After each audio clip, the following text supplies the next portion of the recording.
In 1957, law enforcement made a shocking discovery: the battered body of a young boy, stuffed inside a cardboard box and dumped by the side of a road just outside of Philadelphia. When Philadelphia police made the disturbing find, based on a tip called in by a local college student, they had no idea it was just the beginning of a mystery that is still unsolved to this day. While the authorities know that the child, dubbed the boy in the box by the media, died as a result of multiple blows to his head, they have no idea how he sustained the fatal injuries. In fact, despite chasing down countless leads over the course of 6 decades, investigators still don't even know the boy's name, much less if he was murdered or died accidentally, causing many to call him America's unknown child. Number 1. He was beaten to death and stuffed in a box. On February 25, 1957, police, acting on a tip from an informant,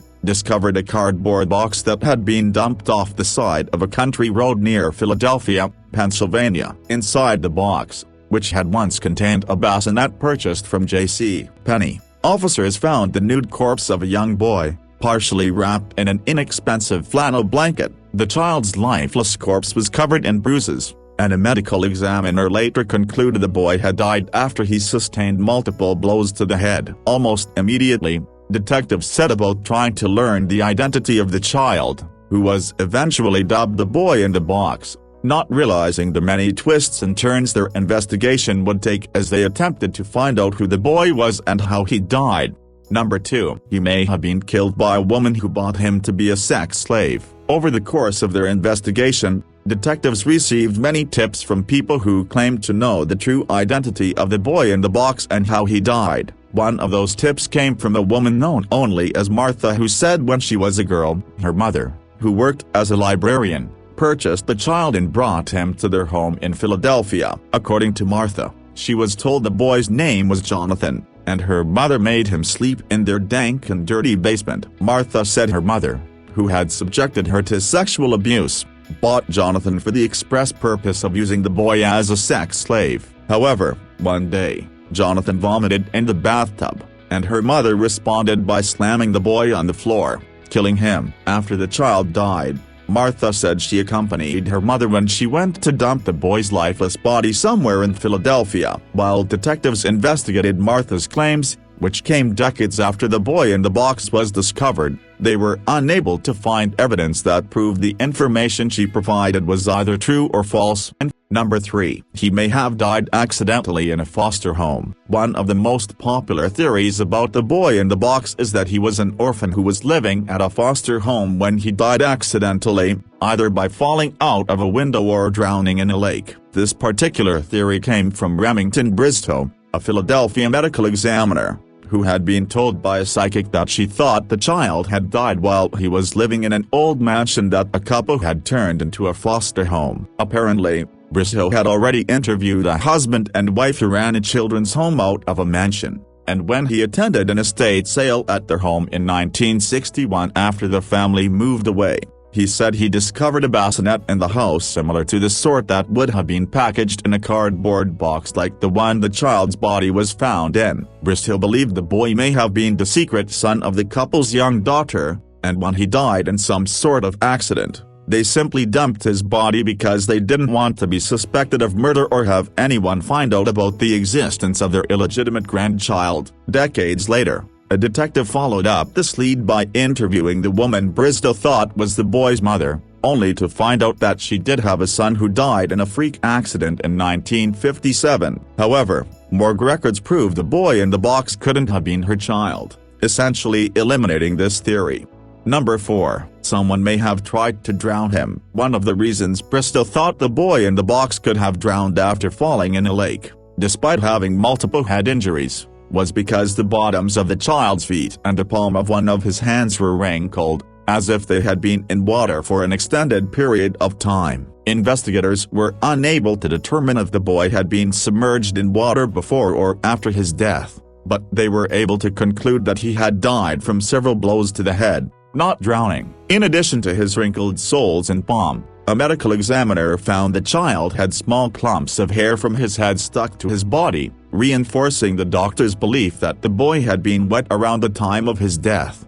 Number 5. He was extremely malnourished when he died. In addition to finding evidence the boy in the box had been underwater around the time he died, doctors who examined his body discovered many signs that indicated the child suffered greatly long before he was most likely beaten to death. With the help of X-rays, a doctor determined the child had probably been between the ages of 3 and 5, but he weighed just 30 pounds and stood as only 40.5 inches tall at the time he was killed, according to a medical examiner. The boy in the box had the body of the child who was just over 2 years old, and the X-rays showed evidence of arrested growth. The child's body was covered in bruises, his lips were dry and bloody, and he was so emaciated, his ribs were showing through his skin. They also found evidence the child may have had an eye infection that was treated with medication prior to his death. Due to the cold weather in Philadelphia around the time the boy in the box died, the medical examiner was unable to pinpoint his exact time of death, saying it could have occurred days or weeks before his corpse was recovered. Number 6. His hair had been chopped off. Around the time of his death, someone had cut off most of the child's light brown hair, because he had tufts of his own hair stuck to his body when he was discovered. However, according to the medical examiner, the person who cut the boy's hair had done so in a rushed and haphazard manner. Apparently, there were 4 distinct bruises on the child's forehead, as well as signs of a cerebral hemorrhage, causing at least one member of law enforcement to theorize the person who killed the boy in the box may have done so accidentally when they applied too much pressure while holding the child's head in place as they trimmed his hair with clippers. A Philadelphia barber came forward shortly after the boy was found to say he was certain he'd cut the child's hair approximately 1 week before his corpse was discovered. The barber said the boy had come into his shop with his older brother and he had left unharmed. However, no one was ever able to find the mansion where the barber said the boy lived, making it impossible for investigators to follow up on this particular lead.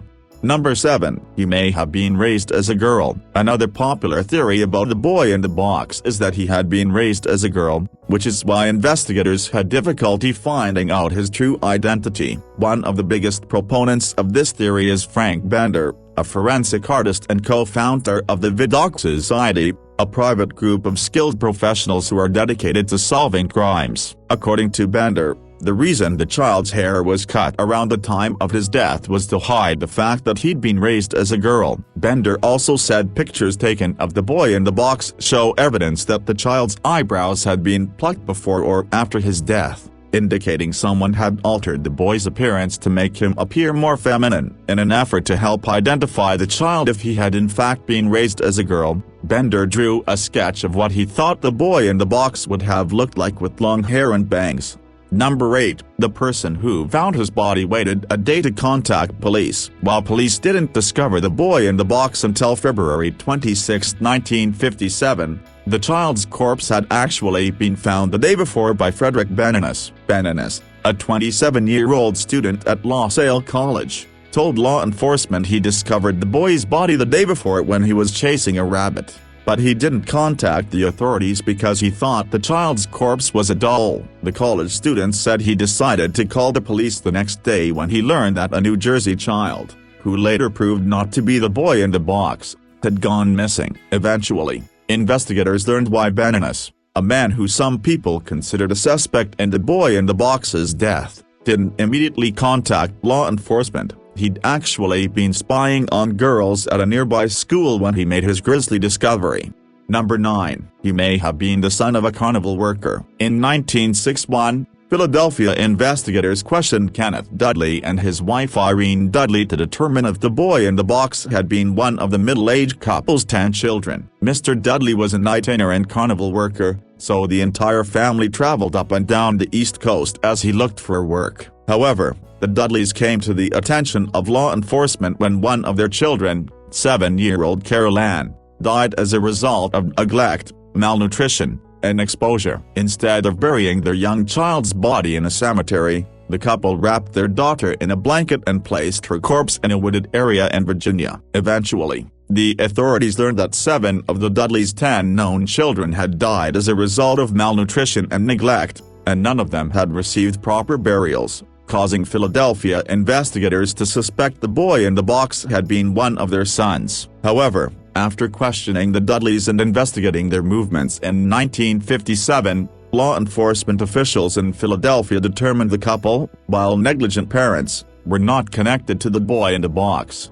Number 10. He may have been a Hungarian refugee. Years after the child's body was found, fingerprint expert Billy Kelly theorized that the boy in the box may have been one of the many Hungarian refugees who came to America in the 1950s. Kelly developed this theory after he saw a newspaper article, published in 1956, the year the boy's corpse was discovered, about people who had recently relocated to the United States from Hungary. The article was accompanied by a picture of Hungarian refugees, and one of the immigrants in the photo looked remarkably similar to the boy in the box. Thinking the child's status as a recent immigrant may have explained why no one had been able to identify the boy and there were no records of his existence, Kelly followed up on this theory. However, after going through more than 11,000 passport photos, Kelly tracked down the Hungarian boy from the 1956 article and learned the child was alive and well and living with his family in North Carolina.